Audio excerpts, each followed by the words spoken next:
শোকে বিপর্যস্ত হয়ে পড়া স্রোতকে সামলাতে এবার নাকানি চুবানি খেতে হলো সার্থককে। হ্যাঁ বন্ধুরা, ভিডিওতে লাইক দিয়ে দেখতে থাকুন। সার্থক যখন স্রোতকে দিনকে দিন আরও বেশি ভেঙে পড়তে দেখে, বিপর্যস্ত হতে দেখে, ঠিক সেই সময় সার্থক বলতে থাকে স্রোতকে যে স্রোত, তুমি এরকম করে নিজেকে রাই দিদিভাই করার কথা চিন্তা করে অসুস্থ করে তুললে সেটা কী করে হবে বলো তো? তুমি তো বিছানায় লেগে গিয়েছো, তুমি একবার ভেবে দেখেছো যে তোমাকে এতটা অসুস্থ দেখে আমার মোটেও ঠিক লাগে না নিজের, কিন্তু তা সত্ত্বেও তোমার দিকে তাকিয়ে আমি নিজেকে ঠিক রেখেছি, তাহলে তুমি আমার দিকে তাকিয়ে কি নিজেকে একটু সুস্থ করে তোলার চেষ্টা করতে পারো না বলো তো? এখন যদি তোমার এই অসুস্থতার খবরটা তোমার মা কোনো মতে জানতে পেরে যায়, তুমি একবার ভেবে দেখেছো যে তার উপর দিয়ে কতটা ঝড় বয়ে যাবে? শুধুমাত্র সে একটা মেয়েকে হারিয়েছে, এবার যদি তোমার অসুস্থতার খবর তার কানে যায়, সে নিজেকে আরও বেশি অসুস্থ করে ফেলবে, তখন তাকে কে বাঁচাবে বলো তো?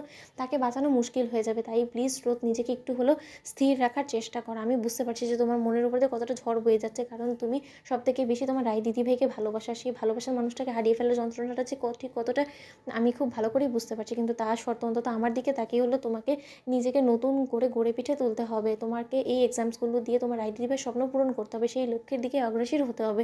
অন্যদিকে সার্থকের বাবা সার্থকের পিসিমণিকে বলতে থাকে যে দেখ, স্রোতকে এরকম অবস্থায় দেখে ছেলেটা কীরকম নাজেহাল হয়ে গিয়েছে, ছেলেটা দিনকে দিন আরও বেশি ঘুলে যাচ্ছে, কারণ ও ওর স্ত্রীর চোখে এরকম জল কোনো মতে সহ্য করতে পারছে না। অন্যদিকে স্রোত সার্থককে জড়িয়ে ধরে বলতে থাকে যে স্যার, আপনি আমাকে বলে দিন আমি কী করতে পারি। আমি কোনো মতে আমার মাথা থেকে রাই দিদিভাইয়ের স্মৃতিগুলো সরাতে পারছি না। ও শেষ দিন অবধি আমাকে বলেছে যে স্রোত, তুই নিজের খেয়াল রাখবি, তুই সংসারটা মন দিয়ে করবি, তুই তোর স্বপ্নের সাথে কোনো হালেই কোনো কম্প্রোমাইজ করবি না, কিন্তু তার সত্ত্বেও দেখুন আমার স্বপ্নটাকে মাঝ পথেই থমকে দিল রাই দিদিভাই। অন্যদিকে সার্থক বলতে থাকে যে দেখো স্রোত, তুমি যদি মনে প্রাণে এটা বিশ্বাস করে থাকো যে না, রাই দিদিভাই এখনও তোমার মাঝে বেঁচে আছে, তাহলে অবশ্যই সে বেঁচে আছে।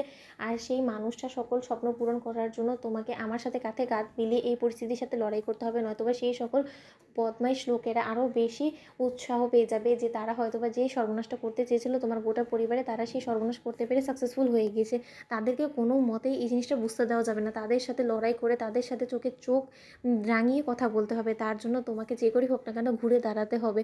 অন্যদিকে সার্থককে দেখে স্রোত বলতে থাকে যে স্যার, আপনার কথাগুলো শুনে আমি মনে জোর পেয়েছি, আপনি একদম আমাকে নিয়ে ভাববেন, আমি যে করেই হোক না কেন নতুন করে জীবনটাকে শুরু করার চেষ্টা করবো। অন্যদিকে সার্থক বলতে থাকে যে তোমার নতুন জীবনের পথ চলায় আমি তোমার পাশে আছি স্রোত, তুমি একদম ভেবো না, তুমি শুধু নির্দ্বিধায় নিজের এক্সামসগুলো দিয়ে তুমি একটা বড় ডক্টরে পরিণত হও, তারপরে তুমি দেখবে যে সেই সকল অপরাধীদের মুখে তুমি এমনিতেই ঝামা ঘষিয়ে দিয়েছো তোমার রাই দিদি ভাইয়ের স্বপ্ন পূরণ করে। তুমি প্রয়োজনে তোমার রাই দিদি ভাই নামে একটা ফাউন্ডেশন গড়বে, যেখানে কিনা তুমি মানুষকে বিনা খরচে তাদেরকে সেবা দিবে। একজন যোগ্য ডক্টর হয়ে সকলের কাছে প্রমাণ করে দাও যে তুমি তোমার রাই দিদি ভাই স্বপ্ন পূরণ করতে পেরেছো, আর তোমার রাই দিদি ভাই দেখবে কোথাও না কোথাও থেকে তোমাকে দেখে অবশ্যই খুশি হবে।